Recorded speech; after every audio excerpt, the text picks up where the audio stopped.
Hello, we're Team 4 and we research about enzymes and metabolism. We investigated how the temperature affects the enzyme activity, especially the enzyme catalase found in yeast. Catalase breaks down hydrogen peroxide into water and oxygen.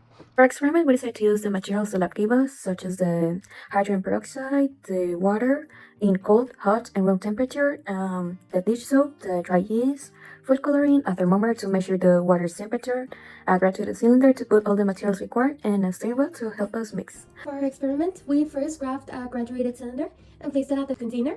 After we had that, we graphed our hydrogen peroxide and filled it to the 20 milliliter mark.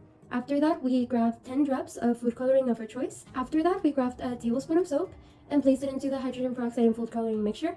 Then, on a separate beaker, we placed water and made sure that the temperature was right for the round of experiments with a thermometer. We put the yeast and recorded the time for the reactions to take place. Based on our lab report, the slow reaction to overflow was at 5.39 seconds with a temperature of 12 degrees Celsius, while the fastest reaction was at 25 degrees Celsius. Having multiple trials, 2 trials per temperature, help us increase our reliability and erasing any margin of error on our results, making us able to have more realistic, conclusive data in order for us to base our conclusions off. In conclusion, we can see that the enzymatic activity was really high when temperature rose from 10 to 25 degrees Celsius, but then it decreased at 40 degrees Celsius, and we can see the average time to flow was 1.7 seconds.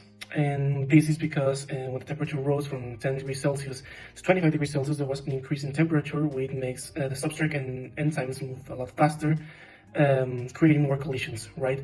But when the temperature rose to 40, this increased the denaturation of enzymes, decreasing the enzymatic activity.